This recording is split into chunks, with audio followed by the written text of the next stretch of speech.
Newsfirst Newsline with Faraz Shaukat Ali. Good morning. This is Newsline, live from the Newsfirst studios in Dawson Street in Colombo. And my guest this morning is the one and the only Professor Rajiva Vijay Singh. Very good morning to you, Professor. Morning for us. It's nice having you on the program. You've been absent for a while. Yes, I thought you'd cease to like me anymore, and I wasn't exciting enough. No, we were. The operative word these days seems to be integrity. And I know that you've also launched a book, which we'll talk about soon. But integrity. The new governor of the central bank, the Harrow school-educated Dr. Indrajit Kumaraswamy, he spoke about three major functions of the central bank, and he started off with integrity. The thing about this appointment is, of course, that he appears to be accepted by all sides. That's good news, but especially with after all that controversy. But Rajiva, integrity.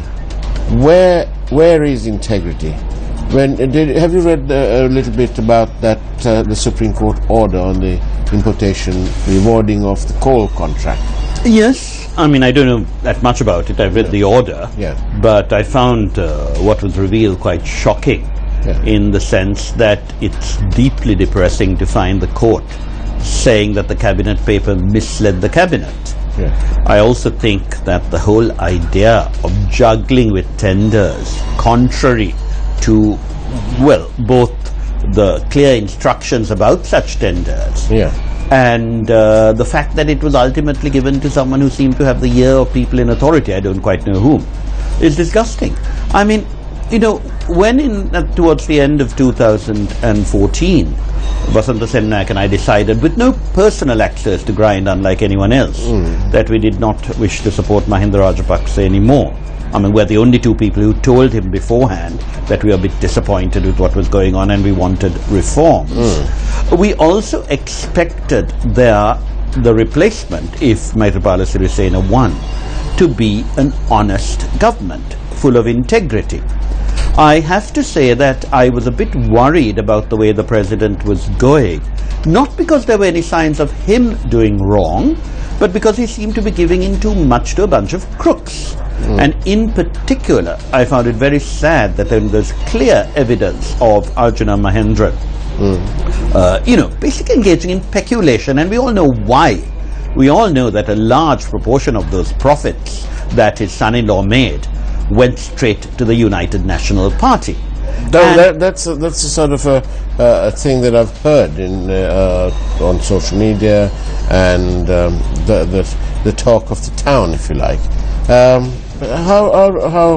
How can you be sure? Well, here is a party that, as you know, had no money, very little money, way back in 2014. The coffers were empty, as indeed they were saying.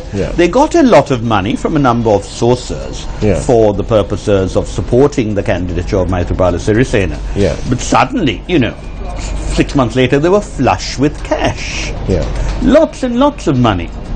And, people say Ranil Wickremesinghe is honest. I don't. I think he's an absolutely dishonest man, the fact that you don't make money for yourself. And that I would stand by. I don't think he makes money for himself. But he makes money for the party. But who runs the party money? I remember way back in 2001, when Singharatnatunga told me, 2004, Singharatnatunga told me that there were only 3 honest ministers in that cabinet. And he mentioned them. He said Ranil himself, Karujaya Surya and Karnasena Kodituakku. And you could see the proof of this in the election, because Kodituakku, a very decent man, lost because he could not put up posters. Karujaya Surya did not put up posters, but he had a lot of support, including from, I would say, this studio as well. And Ranil Wickremesinghe had the most beautiful posters. He looked handsome, he looked wonderful. Who paid for those? The United National Party. So he commands those. People say he doesn't need money. Rubbish. I mean, he, like me, comes from the same sort of background. We're not millionaires. Our families were comfortably off, but we are not in the league of millions and millions. So who paid for all his foreign travel? The party. So he needs that position, and when the party was poor, he put in Arjuna Mahendra, whose son-in-law made millions. Millions. That needs to be traced. Now, I think the reason he was trying to put Charita Ratwatte in is Charita, who I think again is an honest man, also has connived at dishonesty. You remember in the period from 2001 to 2003, his family was shocked. The Supreme Court said how he also had been involved in various shady deals. You remember Choksi's amnesty. Yes.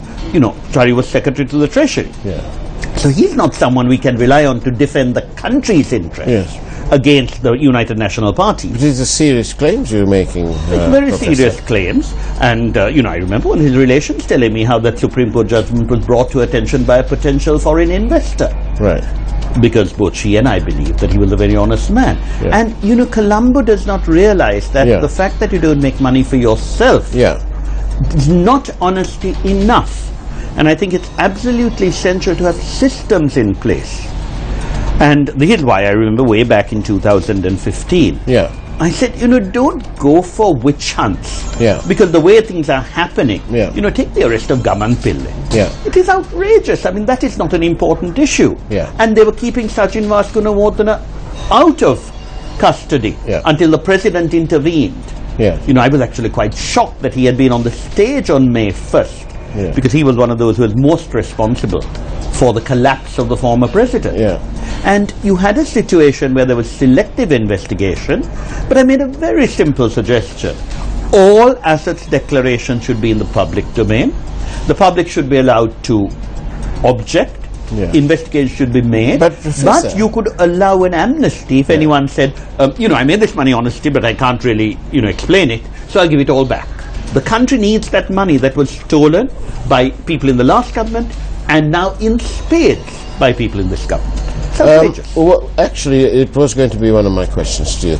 Now that the president has come down firmly and he's shown beyond not only reasonable doubt, beyond any shadow of any doubt, that the president is very much in the driving seat and he's in charge. Sorry, so he's made this appointment. But does that mean that we must let the money part of it be forgotten? The Auditor General, we are told, has estimated the loss at the very least to be 1.6 billion rupees. Now, indeed, he says there's probably more. And he says that there's most probably more. Depends on the time that you're calculating it, the period and so on. Now, are we meant to just forget about it and let them get away? I hope not. I hope that Sunil Handunetti, who I thought was being slow, but when I said this on radio, he popped up and actually said, no, I was only appointed in January.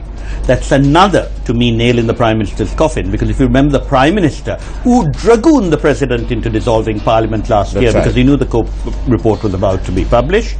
I know he got his foreign friends to put pressure on the President, and, you know, that's why the President actually dissolved so suddenly, contrary to his specific commitment that he would not dissolve until the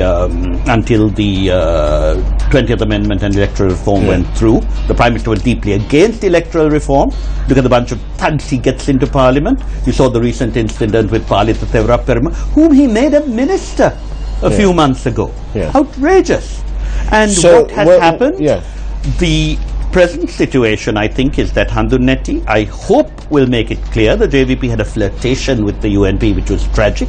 I think it's now realized that that would be the death of the JVP, and I hope Handunetti will go back to being his honorable self, will investigate this thoroughly in court, and will insist on tracing the way those bonds were sold. Well, immediately after, the day after, we were told this actually way back in when we were doing the Cope investigation. Aloysius, who got these at a very cheap rate, sold them for more. And I think those need to be traced. We need to find who has it now. It's not difficult to do a paper trail and find out. Well, and then you have to find out what was the profit he made. Don't forget, he made that by borrowing 5 million from the Bank of Ceylon, which was another appalling 5 billion, which was another appalling indulgence. And then when he sold them, the amount of money he made, lot. And I think you'd find that while I'm sure some of it went to the coffers of the United National Party, Mr. Aloysius is sitting very pretty with considerable profits as the middleman. This needs to be investigated. How do they get round to doing that? Would a forensic audit of perpetual treasuries transactions over a period? I think that is very essential. Yeah. I think you also trace who owns the bonds now, yeah. and you go back to their history. Yeah. You find out for how much they were sold in February, March 2015. Yeah. You should do the same with what happened to the 2016, when, they repeated this. That's right, trick. in March. It was quite outrageous. And I find it appalling that, apart from y'all, I think Newsfirst has been on it. Many newspapers haven't explained. It was only very recently that they explained the methodology of this heist. Yeah. And I think it is vital for the integrity of this country that the facts become clear. I am not against, as I advocated way back in 2016 or 2015 January, an amnesty. If Aloysius and Mahendran give up their ill-gotten gains, Yeah. then I don't see any reason to put them in jail. They're not in the Sajjan Vaskunamorthana class. They did not engage in personal extortion of businessmen. But I think the country has suffered much more from Anshara Mahendra than it did from any individual in the last government. But the most annoying part of this is that we have no less personality than the Prime Minister of our country, who stepped in essence, to the defense of this public official in the form of Arjun Mahendran. I've said before that the Prime Minister's record is disgraceful. I am told that in the old days he actually tried to display some integrity, but then he realized he could not keep his position if he did not engage in the sort of chicanery other politicians do. So, as you know very well, in 2001 there was a fair amount of bribery of some of the people who crossed over to topple the Kumaratunga government. And then that particular government, as you know, made a lot of money. Choksi's amnesty is a case in point. That's right. I still remember my horror. I was a bit disappointed that Karujayasura and Gamini Athukoilu were not given important positions. But I remember writing at the time that I thought, people who had no political standing in the country but were simply Ranil's acolytes, Tilak Marupana and K.N. Choksi, I described them as safe pairs of hands.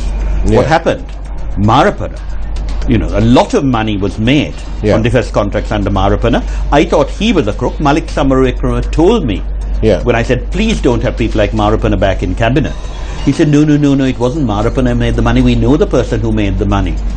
So, obviously, the UNP hierarchy knew what was going on. The second was Choksi. And I remember Singharatnam telling me how outrageously he behaved. And that whole amnesty. That was reversed after a public interest litigator Of course, went but the very to fact court. that they were trying to do all these things suggests the sheer dishonesty that Ranil Wickremesinghe was encouraging amongst his men. And I think that here, the reason he stood up for Arjun Mahendran was very much the man had done his bidding. Don't forget, a lot of people told us in the Cope inquiry that it was the Prime Minister's suggestion that they should move to auctions. Indeed. And very clearly, if you believe as Iran Wickremesinghe does, I don't agree with him, but Iran is a man of integrity. He said, no, you must move to auctions, you can't have private placements.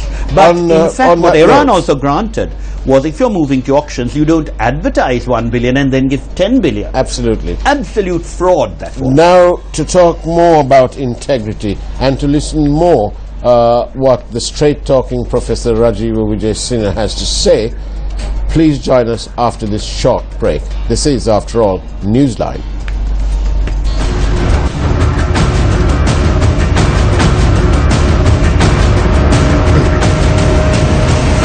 Newsfirst, Newsline with Faraz Shaukat Ali.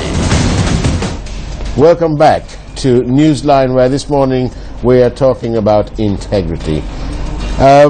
Professor Rajiva Vijay Sinha, our guest this morning.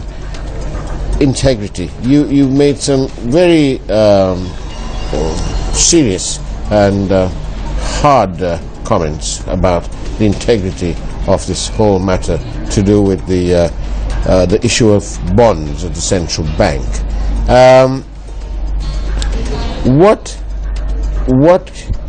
can the opposition members do? how can they force a robust and thorough investigation to come to a natural conclusion? Well, the first thing I think is that the opposition needs to be more coherent. I think you need to perhaps allow people like Dinesh Gunawardena, who's a very sensible man, and who welcomed the appointment of Indrajit Kumaraswamy, to take the lead together with intelligent advisors. You see, it is very sad to see people making political points and attacking the appointment of Indrajit Kumaraswamy on utterly spurious grounds, instead of recognizing that he is a man of unblemished integrity and undoubted intelligence. I think all the other candidates who were mentioned, Dr. Vijay Wardena, former Deputy Governor, Nandalal Veerasinghe, very able people, they would have done as well. But I think the President, perhaps rightly, because he didn't want Ranil to go crying, appointed Indrajit. Indrajit also has enormous international confidence because of his sterling record. And I think the joint opposition should simply get its act together and focus on the essentials. The essentials, in this case, are the corruption and the cost to the country of what Arjuna Mahendran did. And if they go into racism and accusations based on a complete misunderstanding of facts, they will lose the initiative. I think it's also important that the JVP, which I think has begun to register the sheer tragedy of UNP leadership of this country, recognizes that its reputation for integrity was an important part of its electoral appeal, and that playing games in order to get the chief whip position is not going to attract them, make them attractive to the people. I hope the TNA, where both Sampadan and Samantharan are very honorable men, also stop playing politics and thinking, oh my God, we have to keep Ranil Wickremesinghe in power. But they too should concentrate on strengthening the President. I think one important thing is that the President declared, I read it today, he had actually told Malik Samaraweekam to tell Ranil to stop behaving like a child. You remember, this is what I said when back in 2015 March, when the Prime Minister tried to bully the President into abolishing the presidency completely and handing over power to a Prime Minister, a non-elected Prime Minister. When the committee all said, that is not the case, he said, well, I'm going to go and tell Chandrika. And I thought, this chap is behaving like an absolute baby running to mummy. And I think in this case, I don't know what mummy is up to. She seems to have collapsed completely. But, I think the President was right to think, well, if this child throws tantrums all the time, that word was mentioned in today's article. Excellent article, by the way, in Ceylon today by Ratindra Kuruwita, who I think has analyzed this very well. And I think he also says, well, this so-called compromise does not damage the fact that Indrajit is a professional. He will work very well with the officers in the bank. I must say we found them really, with one exception, you can guess who that exception was. The other officers were very clear in the way they gave evidence. I mean, I still remember one person my sister told me was an incredibly honest person.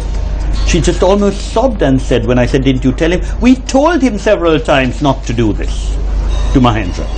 He was pretending that he had not been advised. And there were very professional people in that particular department. And the fact that he came down twice, intruding, unprecedented in the history of the bank, was made very clear.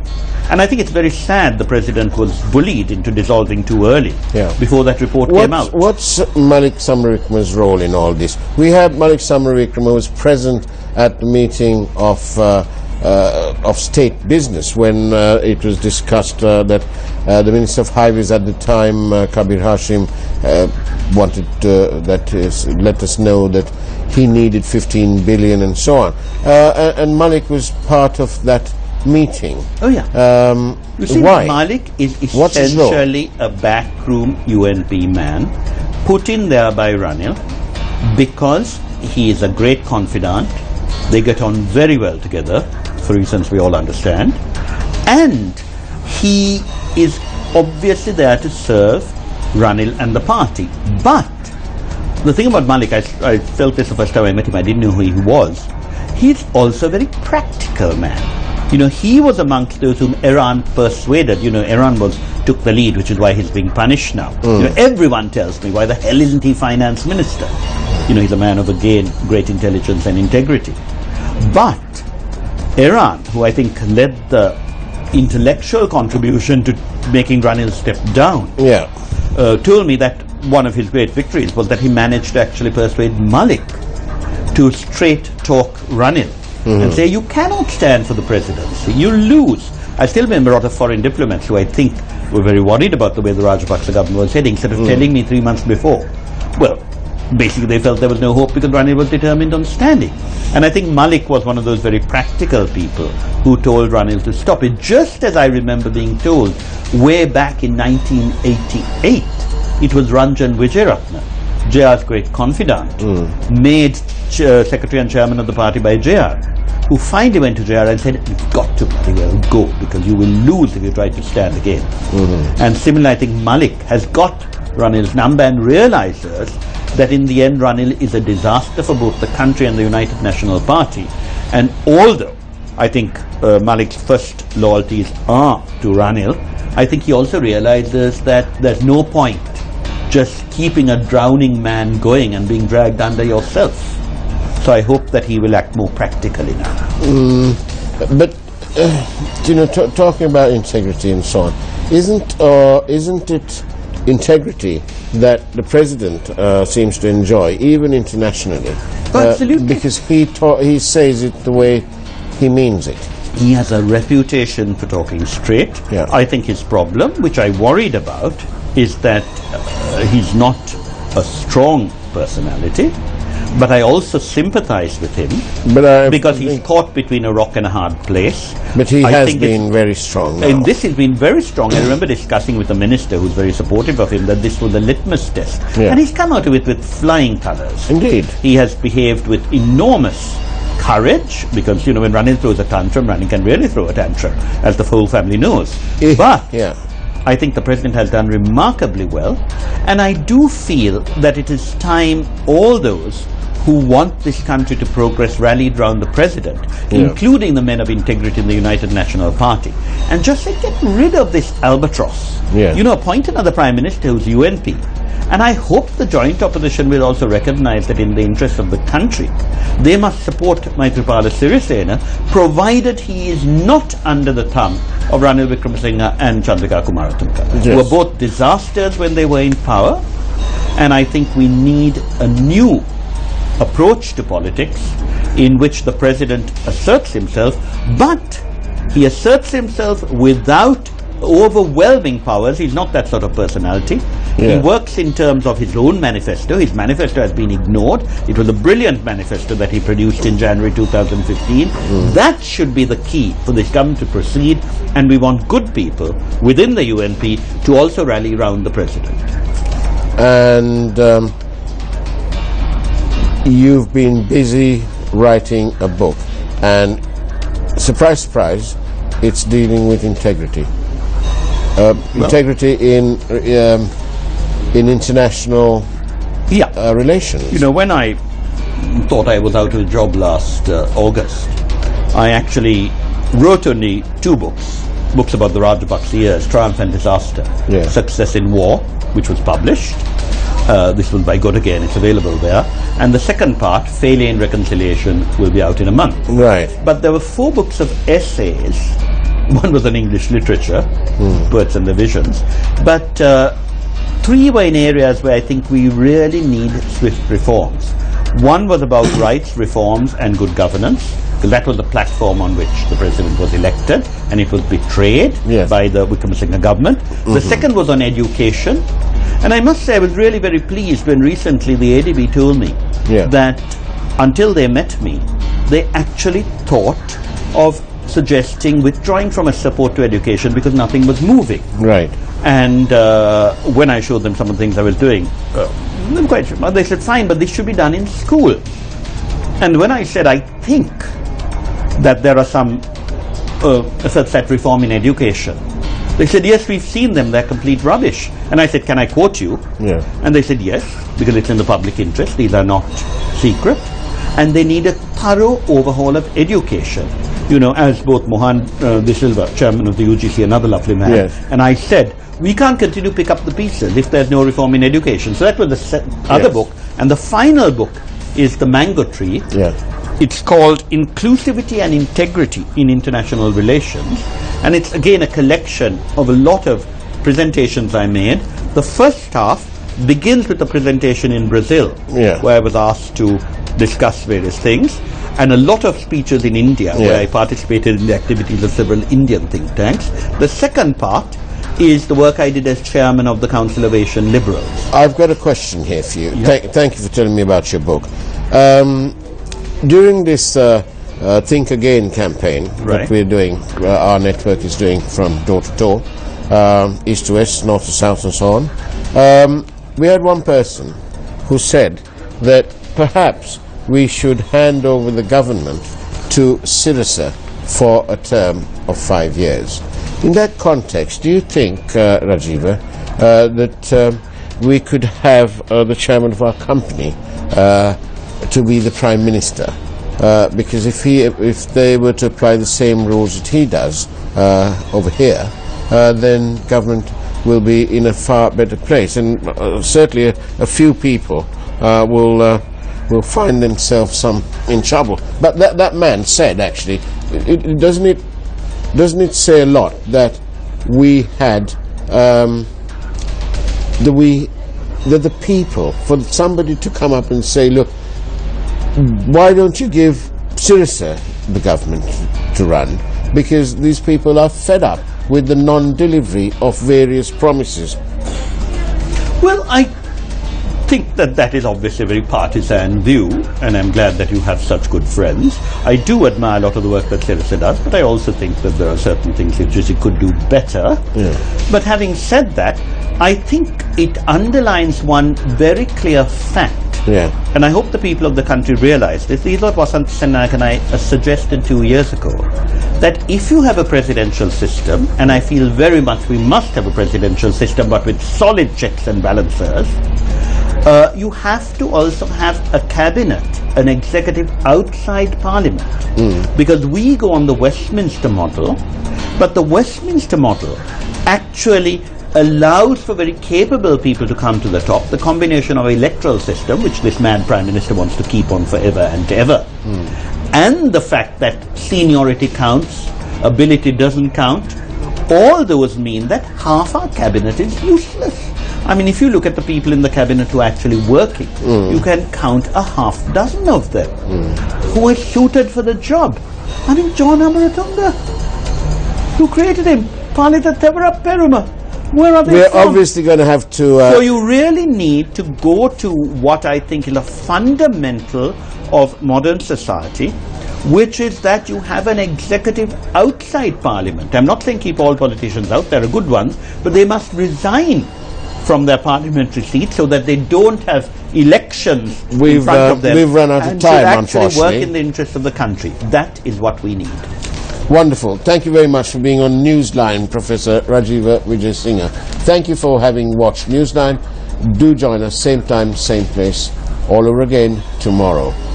In the meantime, have a great day, take care, and God bless.